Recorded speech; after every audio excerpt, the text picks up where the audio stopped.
மசினகுடி அருகே காட்டு யானை கூட்டத்தில் இருந்த குட்டி யானை ஒன்று சாலையோரத்தில் கிடந்த மது பாட்டில் ஒன்றை எடுத்து கடிக்க முயலும் காணொலி வேகமாக பரவி வருகிறது.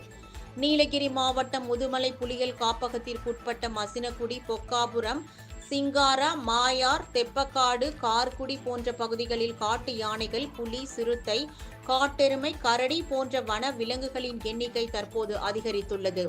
இப்பகுதிகளில் அவ்வப்போது மழை பெய்து வருவதால் முதுமலை புலிகள் காப்பகம் தற்போது பசுமையாக காட்சி அளிக்கிறது. இதனால் சாலைகளில் வன விலங்குகள் அதிக எண்ணிக்கையில் வலம் வருகின்றன. குறிப்பாக மசினகுடி தெப்பக்காடு சாலை மற்றும் தெப்பக்காடு கூடலூர் சாலையில் காட்டு யானைகள் அதிக அளவு காணப்படுகின்றன. இந்நிலையில் காஞ்சிபுரத்தைச் சேர்ந்த சுற்றுலா பயணி ஒருவர் மசினகுடி பகுதிக்கு சுற்றுலா செல்லும் பொழுது சாலை ஓரமாக சென்று கொண்டிருந்த யானை கூட்டத்தில் இருந்த குட்டி யானை ஒன்று சாலை ஓரத்தில் இருந்த மதுபான பாட்டிலை தும்பிக்கையால் எடுத்து கடிக்க முயன்று முடியாததால் அந்த பாட்டிலை தூக்கி வீசி சென்ற காட்சியை தனது செல்போன் மூலம் எடுத்துள்ளார். சுற்றுலா பயணிகள் மற்றும் பொதுமக்கள் சாலைகளில் செல்லும் போது மதுவை குடித்துவிட்டு பாட்டிலை அங்கேயே விட்டுச் செல்கின்றனர்.